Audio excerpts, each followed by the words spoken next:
고린도후서 1장 23절부터 2장 4절까지 내가 내 목숨을 걸고 하나님을 불러 증언하시게 하노니 내가 다시 고린도에 가지 아니한 것은 너희를 아끼려 함이라. 우리가 너희 믿음을 주관하려는 것이 아니요 오직 너희 기쁨을 돕는 자가 되려 함이니 이는 너희가 믿음에 섰습니다. 내가 다시는 너희에게 근심 중에 나아가지 아니하기로 스스로 결심하였노니 내가 너희를 근심하게 한다면 내가 근심하게 한 자밖에 나를 기쁘게 할 자가 누구냐? 내가 이같이 쓴 것은 내가 갈 때 마땅히 나를 기쁘게 할 자로부터 도리어 근심을 얻을까 염려하며 또 너희 모두에 대한 나의 기쁨이 너희 모두의 기쁨인 줄 확신함이로라. 내가 마음에 큰 눌림과 걱정이 있어 많은 눈물로 너희에게 썼노니 이는 너희로 근심하게 하려 한 것이 아니요 오직 내가 너희를 향하여 넘치는 사랑이 있음을 너희로 알게 하려 함이라. 아멘. 우리 앉으시기 바랍니다. 우리 잠시 기도하도록 하겠습니다. 사랑의 하나님, 진리의 하나님, 또 세밀하신 하나님, 오늘 사도 바울의 서신을 통한 하나님의 음성을 통해서 우리는 하나님이 어떠한 목자이신지, 또 사도 바울은 어떠했는지, 우리는 그러한 목자를 두고 얼마나 복받은 존재들인지, 또 우리는 어떠해야 할지를 생각하고 또 도전받는 시간이 되게 하옵시고, 특별히 세상 사는 동안에 아까 우리 주영 형제 기도했던 것처럼 많은 다른 것들을 추구하고 의지하는 그런 갈망 속에 살았다면 오늘 예배를 통해서 다시 한번 우리의 마음이 갈 자리로 갈 수 있도록 하옵소서. 여호와는 나의 목자시니 내게 부족함이 없으리로다. 그 고백이 예배 후에 우리의 고백이 될 수 있도록 하옵소서. 예수님 이름으로 기도합나이다. 아멘. 여러분, 그 어느 나라를 막론하고요, 그 나라의 국민들은 정치 성향이 크게 두 개로 나누죠. 진보와 보수로 나눕니다. 그죠? 진보와 보수로. 그래서 미국을 보시면은 보수 정당은 공화당, 진보 정당은 민주당이죠. 우리나라도 이 진보와 보수, 우리나라 당 이름이 자주 바뀌어요. 지금은 진보는 한국당이 진보라고 많이 생각할 것입니다. 그런데 이 진보 진영 속에서도 한국당이 너무 싫은 사람은 신보수를 추구하게 되겠습니다. 그죠? 그렇지만 여전히 보수는 보수입니다. 근데 진보는 우리나라 지금 민주당이죠. 근데 이 보수와 진보 둘 다 싫다. 그런 사람들의 선택이 요즘 뭡니까? 중도 보수죠. 그죠? 중도 보수, 중간 지역. 근데 이 정치 성향이 나누어지기도 하지만은 사회가 진행될수록 정치에 대해서 식상하고 실망한 사람들이 많이 나오죠. 그런 사람들이 어떻게 합니까? 정치에 대한 관심이 없어요. 그냥 그 나물의 그 밥이다. 누가 되든지 다 똑같다. 그리고 투표를 거부합니다. 정치 참여에 관심이 없어요. 그 투표율이 점점 내려갑니다. 그러니까 특별한 이슈가 없는 한 투표율이 점점 내려가게 되어 있어요. 그런데 이러한 현상이 교회 안에서도 이루어지고 있습니다. 무슨 말이냐면은 교회나 교회 지도자에 대한 실망 때문에 교회를 떠나거나 거리 두기를 하는 사람들이 있어요. 무슨 말이냐면은 교회를 떠나진 않더라도 어떤 사람이 이런 조언을 했습니다. 야, 신앙생활 속에 시험 만들고 그냥 별 탈 없이 신앙생활을 하려면은 교회와 거리를 돌아. 특별히 교회 핵심 리더들과 거리를 돌아. 왜? 그들을 알면 알수록 시험 들고 절망해서 교회를 나가기 싫어질 것이다. 이 말이 참 슬픈 말입니다. 왜냐하면 이건 성경적인 조언이 아니죠. 전혀 성경적인 조언이 아니죠. 지도자와 양들은 서로 신뢰해야 되고 서로 의지해야 되고 서로 사랑을 나눠야 되는데 이게 우리의 현실인다는 것이 슬픈 것이죠. 여러분, 성경에는요 많은 사람들이 목사나 리더가 되라고 하지 않습니다. 제가 옛날에 다니던 교회가 있었는데요, 그 중에 한 교회가 이걸 자랑으로 삼았어요. 그 교회가 85년 된 교회였는데 우리 85년의 역사 속에 배출한 목회자의 숫자가 몇 명이고 사모의 숫자가 몇 명이고 지금도 그것이 증가하고 있다는 것을 자랑으로 삼았어요. 그래서 많은 목회자가 우리 교회를 통해서 배출됐다는 것을 자랑으로 삼았는데, 아이러니하게도 성경에는요 야고보는 이렇게 말하고 있습니다. 야고보서 3장 1절에 내 형제들아 너희는 선생된 우리가 더 큰 심판을 받을 줄 알고 선생이 많이 되지 말아라. 교회 지도자가 많이 되지 말아라. 여러분, 이게 얼마나 우리가 일반적으로 생각하는 상식과 다른 말입니까? 우리는 목회자가 많이 나와야지, 성경은요 많이 나오면 안 된대요. 그래서 어느 교회에 이런 일이 있었습니다. 그 교회 성도 중에 신학교를 가겠다고 목사님을 찾아가면, 목사님, 제가 하나님의 부르심이 있는 것 같아서 신학교를 가겠습니다. 목사님이 이렇게 얘기해요. 글쎄, 정말로 부를런지 다시 한번 생각해 보게. 되도록이면 안 가는 게 좋겠네.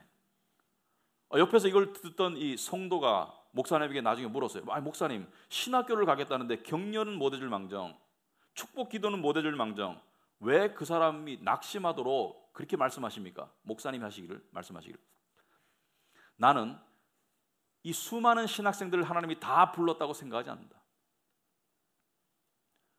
그런데 이 친구가 정말로 하나님이 부른 친구라면은 내가 아무리 말리고 낙심시켜도 가게 될 것이다. 왜? 하나님의 뜻이 이루어질 거기 때문에. 그래서 나는 섣부른 격려를 하고 싶지 않다라고 이야기했습니다.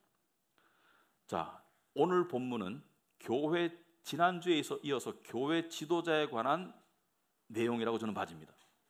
세 가지를 살펴보겠습니다.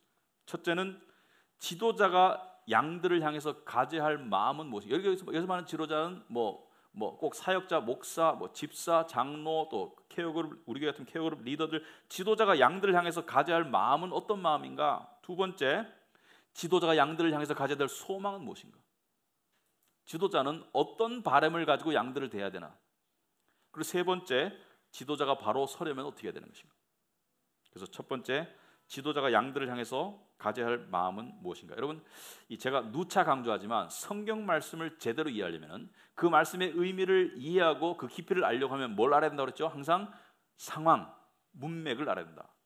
이 말씀이 쓰여진 상황과 그 글의 문맥을 알아야지 그 말씀을 제대로 이해할 수 있겠죠. 앞뒤 다 자르고 그 말씀이 쓰여진 상황을 모르면 이해 못하죠. 여러분, 연애 편지를 주고받는 연인이 있을 때 그 연인의 관계의 상황을 알아야지 그 편지를 이해할 수 있지 않습니까? 제3자가 봤을 때 이런 내용이 왜 들어갔을까? 그 상황을 알아야 되지 않습니까? 마찬가지로 오늘 내용을 이해하기 위해서는 상황을 알아야 돼요. 그래서 제가 필요한 만큼만 전달하겠습니다. 한꺼번에 다 전달하면 복잡하니까 설교에 필요한 만큼만 전달하자면, 고린도는 이탈리아 남쪽에 로마와 아테네 이탈리아 남쪽에 아테네와 스파르타 사이에 있던 중요 도시예요. 아테네와 스파르타 사이에는 중간 지점에 있는 중요 도시인데 상업 도시고, 그리고 일반적으로 문제가 많은 우상 숭배의 도시였습니다. 그런데 이 고린도 교회를 사도 바울이 방문했었을 때 또는 들었을 때 상황이 아주 안 좋았어요.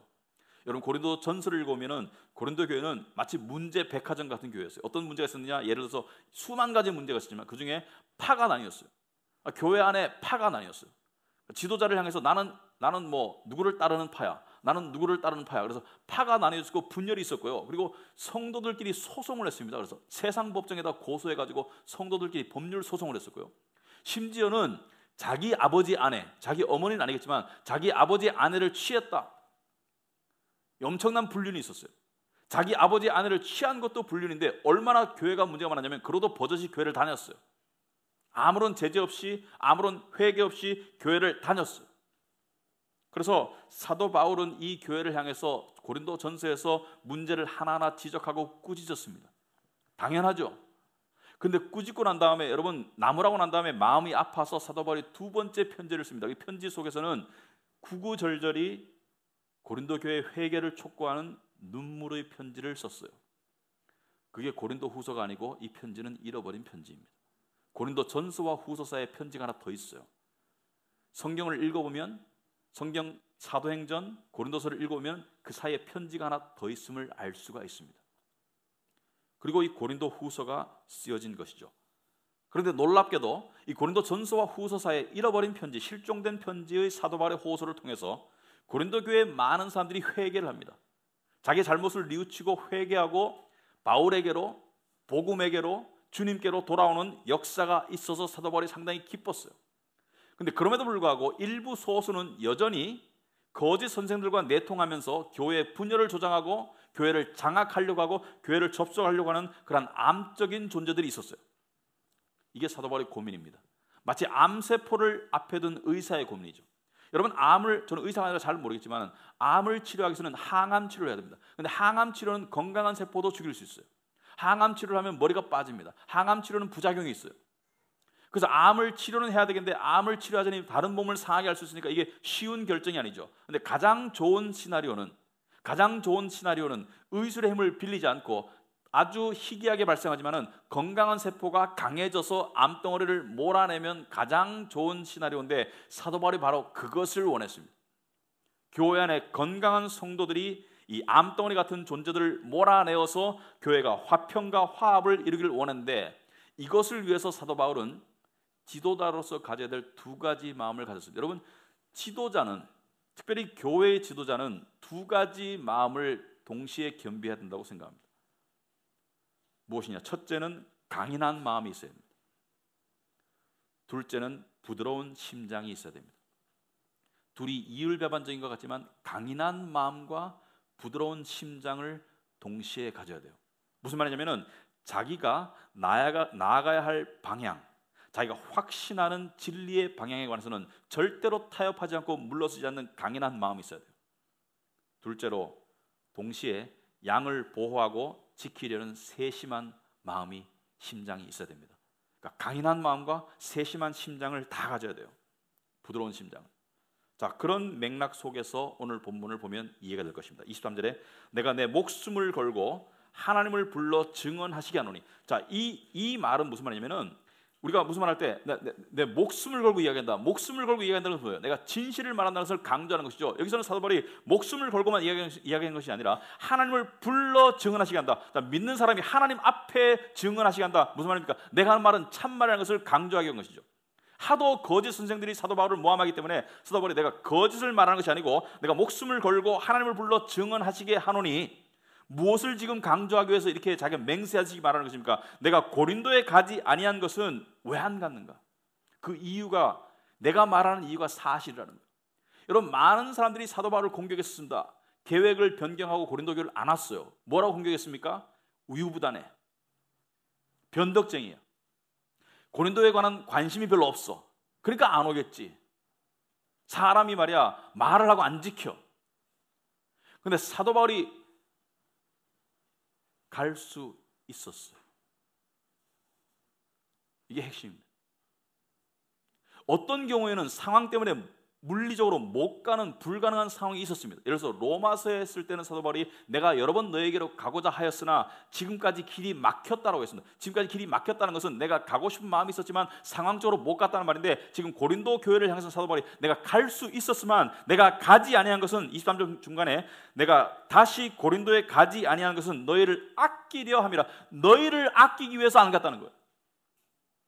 무슨 말이냐? 여러분, 사도 바울은 인간입니다.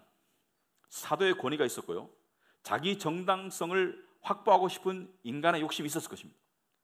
그렇다면 그렇게 자기를 공격하고 문제가 많은 고린도 교회에 가서 사도의 권위로 그 문제를 해결하고 명령하고 교회를 평정하고 그 다음에 거짓 선생들을 향해서 내가 약속을 지키는 사람이라는 것을 보여줄 수 있었어요.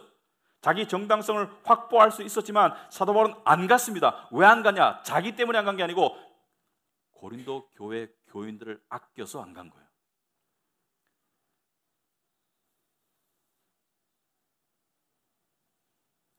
사도 바울은요, 그냥 가가지고 지금 이 문제는 성경적으로 이렇게, 이 문제는 성경적으로 이렇게, 이 문제는 내 말 듣고 이렇게, 이 문제는 내가 시킨 대로 하면은 문제가 해결될 것이라고 해서 문제를 빨리 고치고 빨리 교회를 바로잡을 수 있었는데 일부러 안 간 거예요. 그럼 문제를 고치기 싫어서 안 갔나? 문제가 별로 안 중요해서 안 갔나? 왜 안 갔나? 자기가 공격당하는 그 힘든 시간 속에서도 왜 참고 안 갔나? 이것을 이해하려면 사도 바울의 또 다른 서신을 이해를 해야 됩니다. 그게 빌레몬서입니다. 빌레몬서의 이야기를 여러분에게 대충 짧게 하자면은, 빌레몬서는 한 장으로 된 서신입니다. 사도 바울이 빌레몬이라는 사람에게 쓴 서신인데요, 제가 설명하면 여러분 이해할 거예요. 빌레몬은 골로새 지방에 사는 부유한 교인입니다. 노비들을 거느린, 노예를 거느린 부유한 교인이에요. 그래서 믿음이 좋았기 때문에, 빌레몬이 부자였기 때문에, 집이 컸기 때문에 빌레몬의 집에서 교회가 모였어요. 그러니까 영향력 있는 교인이었는데, 이 빌레몬이 아내도 믿음이 좋았고 아들 아키뽀도 믿음이 상당히 좋은, 믿음이 좋은 집이었어요. 그러니까 그 안에서 교회가 모일 수 있었겠죠. 그런데 이 빌레몬은 사도 바울의 복음 전파를 통해서 크리스찬이 됩니다. 사도 바울의 복음 전파를 통해서 구원을 받아요. 그러니까 생명의 은인입니다. 사도 바울이 자기 생명의 은인이에요. 근데 빌레몬에게 노예가 있었는데 그 중에 오네시모라는 노예가 있었어요. 근데 이 노예가 빌레몬의 집에서 귀한 물건을 훔쳐서 도망갑니다. 옛날에 로마에 추노 같은 직업이 있었어요. 추노. 도망간 노예를 추격해서 잡아내는 그런 직업이 있습니다. 도망간 노예는 잡히면 둘 중에 하나가 처벌입니다. 죽든지 아니면 반신불구가 됩니다. 죽든지 아니면 다리 몽둥이를 자르든지 부르든지 하여튼 반신불구가 돼요. 그래서 그 당시의 법으로 보면 오네시모는 목숨을 건 탈출을 감행해서 오네시모가 어디로 갔습니까? 안전을 확보하기 위해서 로마의 감옥에 있던, 감옥에 있지만은 이 접견이 가능했던 바울을 찾아가요. 크리스찬이 아님에도 불구하고. 왜냐하면 바울에 대한 소문을 들었겠죠. 바울은 인자한 사람이야. 세상 사람들도 크리스찬을 신뢰할 때가 있지 않습니까? 그 사람은 좋은 사람이야. 그 사람 믿을 수 있는 사람이야. 아무튼 간에 바울에게로 가가지고 거기서 피난처를 발견합니다. 그리고 거기서 바울의 가르침을 통해서 회심하게 됩니다. 크리스찬이 돼요. 그게 빌레몬서의 내용입니다. 빌레몬서는 이 회심한 오네시모를 빌레몬에게 돌려보내면서 바울이 쓴 편지입니다. 여러분, 오네시모가 빌레몬에게 돌아간다는 것은 목숨을 건 돌아감이죠. 잘못하면 죽어요. 그런데 사도 바울은 그 편지의 내용을 보면 이렇게 명령할 수가 있었습니다. 사실은 오네시모가 믿음을 갖게 되고 바울 옆에서 바울을 도왔기 때문에 사실은 자기에게 필요한 존재가 됐어요. 자기의 신복 같은 존재가 됐어요. 자기의 신복 같은 존재이기 때문에 빌레몬에게, 야 빌레몬아, 너 무슨 일 있는지 아니? 너한테서 도망간 오네시모가 나한테 왔더라. 그래서 내가 복음을 전했더니 하나님의 역사에 의해 가지고 얘가 회심했어. 그리고 지금 나를 도와서 열심히 신복으로 섬기고 있는데, 야 얼마나 잘 됐냐. 너는 용서하고 나는 얘를 쓸게. 할 수 있습니까? 없습니까? 할 수 있어요. 빌레몬에게 이렇게 말하면 빌레몬이 순종했을 겁니다. 그런데 왜 돌려보냅니까? 그리고 빌레몬서에 보면은 사도 바울은 자기의 사도로서의 권위, 연장자로서의 권위, 심지어 자기를 비참하게 묘사하면서 내가 감옥에 갇혀서 병들어 있다. 빌레몬에게 호소합니다. 빌레몬아, 오네시모를 나를 생각하듯이 생각하고 제발 용서해다오. 마치 담임 목사가 부목사한테 사정하듯이 오네시모를 다시 돌려보내느니 용서해다오. 나는 네가 용서할 뿐만 아니라 더 할 것을 믿는다. 그래서 역사의 구전에 의하면 빌레몬은 오네시모를 용서합니다. 그리고 오네시모는 나중에 골로새 주교가 됩니다. 하나님께 크게 쓰임받아요. 용서했을 뿐만 아니라 자유인으로 만들어집니다. 여러분, 이게 왜 그렇게 했겠습니까? 그 빌레몬서의 사도 바울이 쓴 구구절절한 내용이 빌레몬서 1장 8절입니다. 이러므로 내가 그리스도 안에서 아주 담대하게라는 것은 자신감을 가지고 네게 마땅한 일로 명령할 수 있으나 내가 명령하면 네가 들을 것이지만 도리어 사랑으로서 간구하노라. 사랑을 위해서 간구하노라. 무슨 말입니까? 사도 바울은 빌레몬을 향한 사도 바울의 마음이나 고린도 교회를 향한 사도 바울의 마음이나 똑같아요. 명령했으면 들었을 것이지만 사도 바울은 이들이 자생적인 사랑을, 그 열매를 만들어내기를 원했어요. 그 안에 믿음이 있기 때문에, 그 안에 성령이 있기 때문에, 하나님의 복음의 진리가 있기 때문에 이들이 자생적으로 사랑의 열매를 기쁨으로 만들어내기를 원했어요. 만약에 빌레몬에게 사도 바울이 용서하라고 명령했으면 용서했겠지만 빌레몬에게 그 자생적인 사랑과 기쁨의 열매가 없었을 것이고, 그리고 그 은혜 베품, 용서할 뿐만 아니라 자유인으로 만들었던 그 은혜 베품이 없었을 수도 있어요.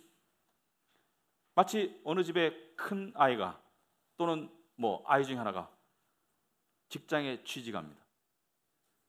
첫 월급 때가 다가와요. 그래서 아빠가 아이를 부릅니다. 딸이든지 아들인지. 얘야, 너 엄마가 너를 위해서 얼마나 고생한지를 알지? 엄마를 위해서 요걸 사주면 엄마가 되게 기뻐할 거야. 엄마한테 사줘. 알았지? 그럼 딸이 사줄 거예요. 아들이 사줄 거예요. 근데 기쁨은 많이 줄어듭니다. 무엇보다 그냥 내버려 두는 것보다. 그 자식이 우러나오는 마음에서 엄마가 아빠가 뭘 좋아할까를 고민해 보다가 비밀스럽게 준비해서 그렇게 해서 전달했을 때 서로 놀라고 감격하는 기쁨이 훨씬 크겠죠. 여러분, 사도 바울은 양들을 바로 휘어잡을 수 있었어요.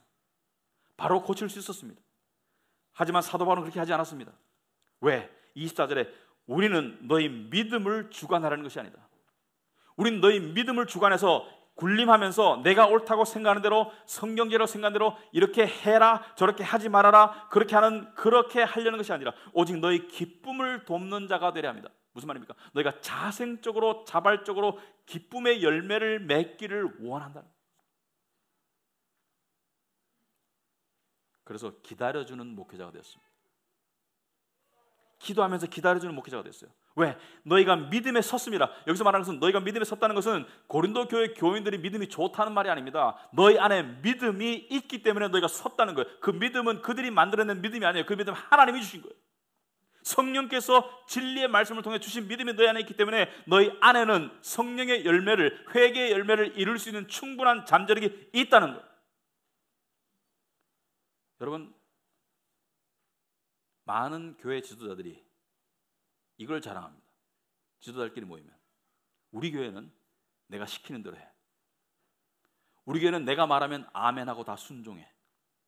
목회는 그렇게 해야 되는 거야. 저는 한쪽 귀로 듣고 한쪽 귀로 흘립니다. 그런 교회들이 걸어놓은 플랜카드가 이런 플랜카드예요. 믿음으로 아멘하는 교회. 보신 적 있죠? 믿음으로 아멘하는 교회. 그게 하나님의 진리만을 향한다면 좋겠지만 그게 얼마나 위험한 발상인지 모릅니다. 왜냐하면 성경이 강조하는 화합과 하나됨은 한 지도자의 어떤 강한 개성에 의한, 강한 의견과 주장과 비전에 의한 획일적인 통일이 아닙니다. 전체주의적 획일성이 아니에요. 여러분, 전체주의적 획일성은 공산주의를 못 따라갑니다. 여러분, 북한의 카드 섹션 보면 소름이 확 돋죠. 어린아이들 어떻게 저렇게 할 수가 있어? 전체주의적 획일성에서는 지도자는 흡족할 수 있겠지만 구성원들은 질식하는 거예요. 교회 하나됨은 전체주의적 획일성이 아닙니다. 교회 하나됨은 무엇입니까? 하나님이 각자에게 주신 개성 속에서 하나님께서 역사하심을 통해서 교인들이 자생적으로, 자발적으로 성숙해서 모이는 모임이 하나됨을 하나님이 원하시는 거예요. 그때 진정한 사랑과 기쁨이 있는 거예요. 사도 바울은 지금 고린도 교회가 문제가 많아요. 부족한 것이 많습니다. 당장에 고칠 수 있어요. 당장에 가서 사도의 권위를 고칠 수 있고 자기의 권위를 세우고 자기의 체면을 살릴 수 있지만 그렇게 하지 않았습니다. 왜? 그들 가운데 있는 신앙적인 잠재력이 꽃피기를 기다리고 있었기 때문에.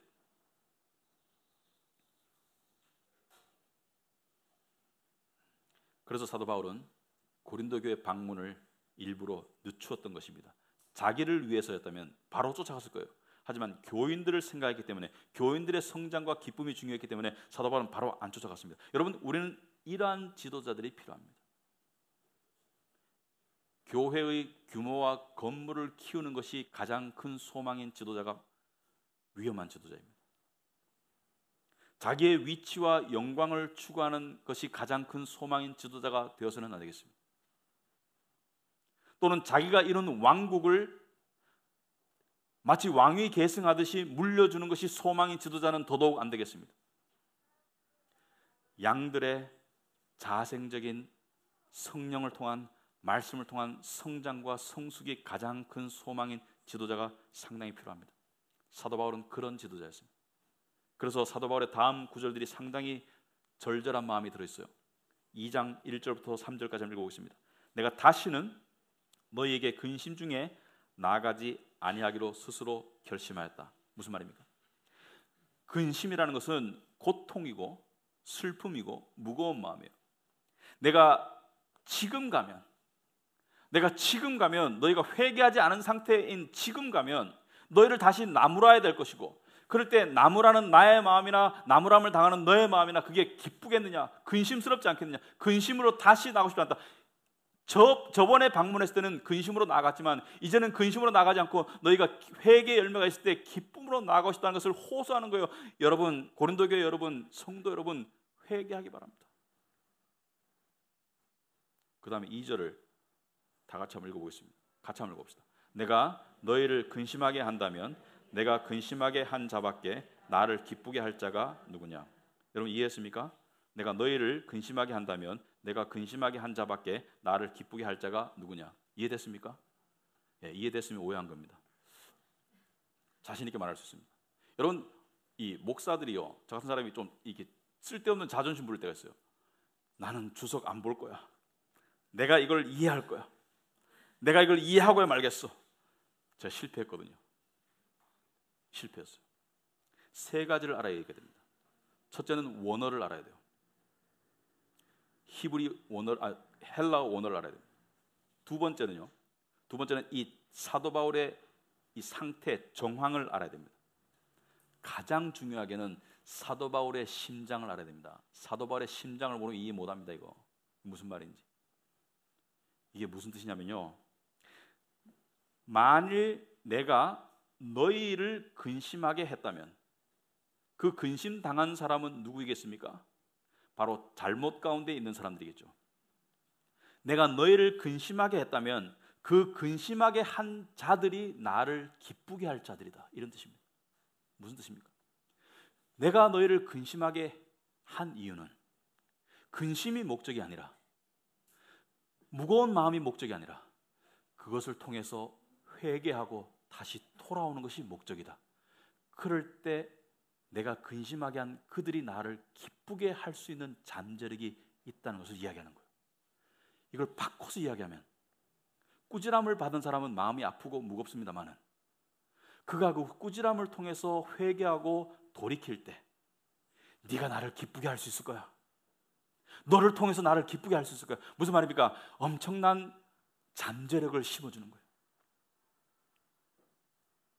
사도 바울은요, 사랑의 사도였습니다. 고린도전서 13장 7절에 사랑은 모든 것을 참으며 모든 것을 믿으며 모든 것을 바라며 모든 것을 견뎌준 사람이에요. 속성으로 가서 빨리빨리 해치우는 것이 아니라 내가 인내하고 내가 근심 가운데 참고 있을게. 그렇지만 내가 너를 근심케 했다면 네가 나를 기쁘게 할 수 있다. 이제 회개를 향한 격려이고 믿어줌이죠. 모든 것을 참아주는 것이죠. 사도 바울의 이 부드럽고 사랑 넘치는 교인들을 향한 심장을 느낄 수 있겠죠. 그 다음에 3절을, 2절을 이해하면 3절은 그냥 넘어갑니다.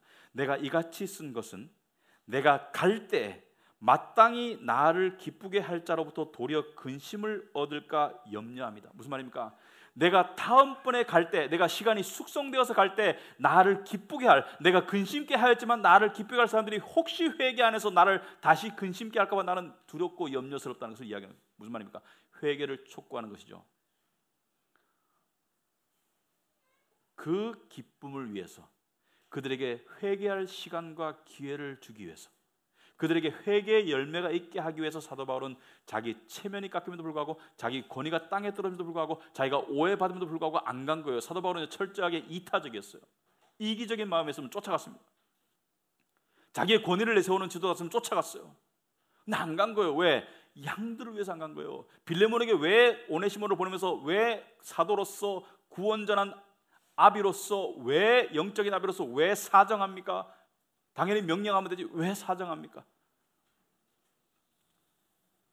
사도 바울은 그들 안에 성령의 역사에 의한, 믿음에 의한 자생적인 자발적인 열매를 원한 거예요. 여러분, 여러분이 잘못해도 하나님은 여러분을 정죄하지 않습니다. 하나님이 여러분을 때릴 때가 있어요. 하지만 하나님 여러분을 정죄한다는 것은 저주하지 않습니다. 왜? 그리스도 예수 안에 있기 때문에. 하지만 하나님이 여러분을 향한 마음이 이것입니다. 돌아와. 탕자가 돌아왔을 때 하나님께서 그 아버지가, 하나님을 상징되는 아버지가 탕자를 쥐어받거나 나무라거나 왜 돌아왔니? 하지 않았습니다. 돌아와. 마치 네가 어디에 있든지, 네가 무슨 짓을 했든지 그게 하나님의 우리를 향한 마음이고 사도 바울이 고린도 교회를 향한 마음이었습니다. 그런데 사도 바울은요, 고린도 교회를 향해서 이렇게 표현합니다. 4절에 내가 마음에 큰 눌림과 걱정이 있다. 많은 눈물로 너에게 썼다. 내가 마음에 큰 눌림과 걱정이 있는데 이는 너희로 근심하게 하려 한 것이 아니오 오직 내가 너희를 향하여 넘치는 사랑이 있음을 너희로 알게 하람이라. 앞뒤를 종합하면 내가 너희를 향한 넘치는 사랑 때문에 내가 너희를 향해서 근심과 염려가 있다는 것을 이야기하고 있습니다. 여러분, 이 말을 얼핏 잘못 들으면 사도 바울이 이율배반적인 것 같아요. 왜냐하면 사도 바울은 빌립보서 4장 6절에서 우리가 좋아하는 말씀이죠. 분명히 이렇게 말했습니다. 아무것도 염려하지 말아라. 아무것도 염려하지 말고 범사에 기뻐하라. 항상 기뻐하라. 아무것도 염려하지 마라. 아무것도 염려하지 마라고 한 사람이 자기 말도 못 지키네. 너희를 향해서 큰 눌림과 걱정이 있다라고 말하고 있고요. 또 더 나아가서 고린도후서 11장 28절 보면 사도 바울은 이렇게 말하고 있습니다. 그 밖의 것은 제쳐놓고라도, 다른 고통과 어려움은 제쳐놓고라도 모든 교회를 염려하는, 고린도 교회뿐만 아니라 갈라디아, 골로새, 빌립보 모든 교회를 염려하는 염려가 날마다 내 마음을 누르고 있다고 이야기하고 있습니다. 무슨 말입니까? 나는 교회를 때문에 날마다 마음이 초조하고 무겁다는 것을 이야기하고 있습니다. 아니, 아무것도 염려하지 말라면서, 아무것도 염려하지 말고 모든 일에 기도와 간구로 하나님께 아뢰라면서, 감사하라면서, 왜 자기는 염려해? 이 뜻입니다. 아무것도 염려하지 말라는 것은 세상 염려를 말합니다. 그러나 성경에서 거룩한 염려가 있습니다. 지도자가 반드시 가져야 될 염려가 있습니다. 그것은 바로 교회와 양들을 근심하는 염려입니다.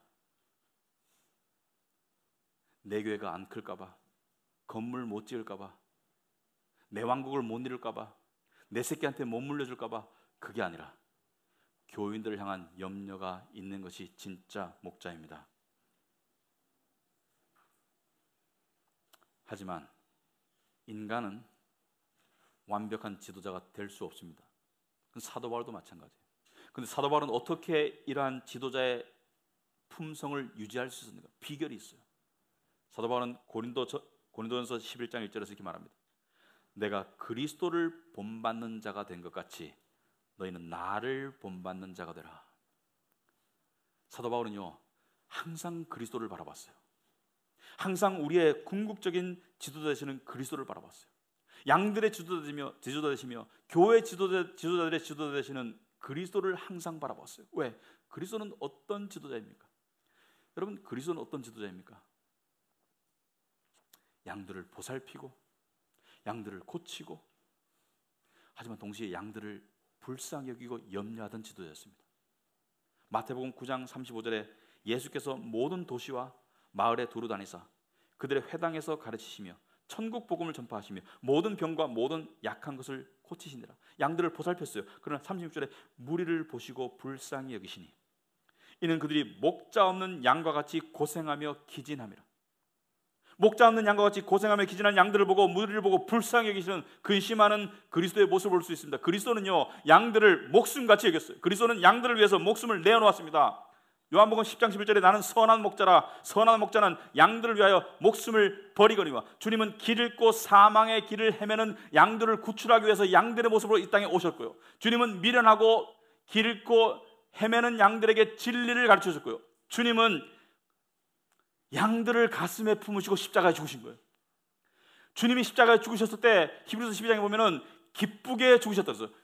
그 앞에 있는 기쁨을 위해서 십자가를 참았다고 말했거든요. 왜? 양들을 품고, 이 양들을 위해서 내가 죽는구나.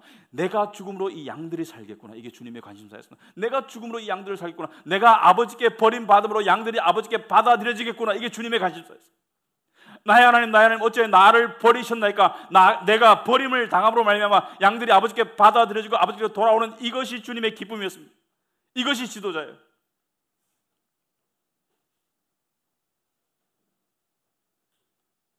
여러분, 저는요, 여러분의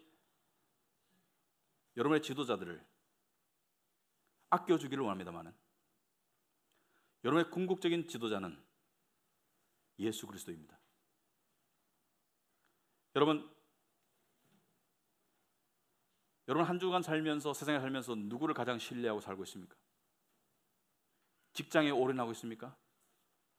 제가 하나 적나라한 얘기 해드릴까요? 여러분 직장을 사랑하지 않습니다. 직장에 집착하는 것이지 일을 대충 하라는 것이 아니에요. 하나님 죽게 하듯이 열심히 하세요. 하지만 직장에 집착하고 있는 거예요. 여러분이 직장에서 원하는 거 이겁니다. 최대한 뽑아먹을 거야. 아닙니까? 여러분 직장을 향한 뭐 희생적인 최대한 뽑아먹고 싶죠. 최대한 대우 잘 받고 싶고, 그리고 더 좋은 직장이 있으면 갈아탈 거죠. 더 좋은 직장이 편하고 더 연봉 많이 주는데 그냥 다니지 않을 거죠. 그죠? 솔직히 직장도 여러분을 해서 똑같은 생각하고 있어요. 언제든지 효용 가치가 떨어지면 버릴 겁니다. 그때 파국을 맞이하지 않으려면 직장에 집착하지 마세요. 여러분의 건강이 여러분을 지키겠습니까? 운동 열심히 하시나요? 가는 세월 누가 막으리? 백발이 지 먼저 알고 지름길로 온다잖아요. 여러분 솔직히 말하면 우린 돈을 많이 숭배하죠. 돈이 우리를 지킬 것처럼. 그래서 돈을 위해서는 무슨 짓을 하겠죠? 돈이 아깝죠. 스티브 잡스처럼 돈 많이 벌고 싶죠. 애들한테 물어보니까 스티브 잡스가 이 비전이라는 애들이 참 많더라고요. 스티브 잡스가 병상에서 죽기 전에 남긴 말이 있습니다. 제가 읽어드릴게요. 나는 비즈니스 월드에서 성공의 정점에 도달했다. 다른 사람들이 보기에는 성공의 아이콘 같은 존재가 되었다. 하지만 이 일을 제외하고 나에게는 기쁨이 거의 없었다. 결국 부라는 것은 내가 익숙해진 하나의 현상에 불과했다. 이제 이렇게 병상에 누워서 나의 인생을 돌아보니 내가 그토록 자랑 삼았던 수많은 부와 사람들의 인정이 곧 다가올 죽음 앞에 아무런 의미가 없음을 깨달았다. 어둠 속에 누워서 생명 유지 장치에서 나오는 녹색 불빛을 보며 그리고 그 기계의 작동 소리를 들으면서 나는 죽음의 신의 숨소리가 가까이 들려옴을 느낀다. 돈만이 전부가 아니었을 텐데 의미 있는 관계를 더 신경 쓰고 추구했어야 했을까? 내가 보니 돈을 가져갈 수도 없고 돈으로 운전수를 사서 차를 사서 내 차를 운전하게 됐고 심지어 돈으로 사람을 사서 더 많은 돈을 나를 위해서 벌기도 했지만 돈으로 살 수 없는 한 가지, 그것은 바로 생명이라는 사실을 이제야 깨달았다. 여러분 세상에서 가장 비싼 침대가 뭔지 아세요? 바로 병원 침대예요. 한 번 누우면 못 나오는 병원 침대.